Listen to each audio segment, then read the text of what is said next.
Hello bachon, let's read the question. So the question says two bodies A and B collide as shown in the figure A and below.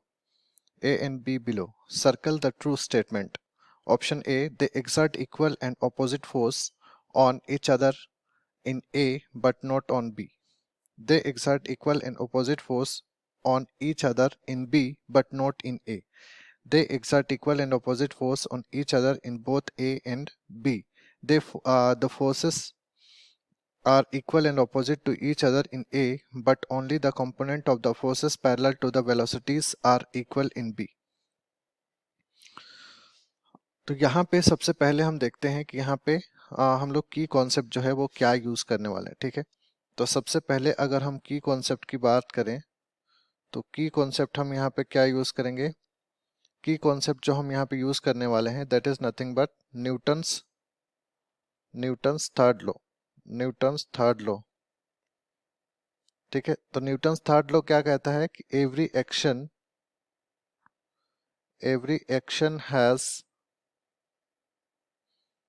equal and opposite reaction. Every action has equal and opposite reaction. इसका क्या मतलब है कि अगर मान के चलिए कि यहाँ पे डायग्राम जो दिया गया है उस डायग्राम में किसी भी कंडीशन में ए हो या बी हो, अगर ये एक बॉडी ए है, ठीक है, अगर ये दूसरे बॉडी बी से कोलाइड करता है तो इसका मतलब क्या है कि ये जितना फोर्स इस पे लगाएगा, मान के चलिए कि एफ अगर लगा रहा है तो ये भी इस पे इतना ही फोर्स दूसरे वाले ऑब्जेक्ट पे एफ लगाएगा, ठीक है।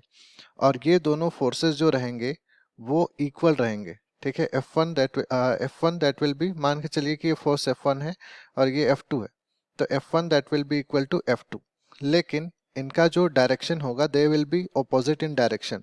तो मैग्नीट्यूड में तो वो इक्वल होंगे लेकिन डायरेक्शन जो है दोनों का क्या हो जाएगा, ऑपोजिट होगा। तो F1 that will be equal to minus F2 vector, हम इसको ऐसे भी लिख सकते हैं।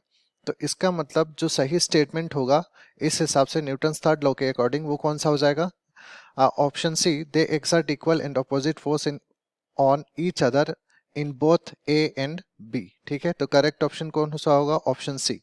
आई होप यू अंडरस्टूड वेल।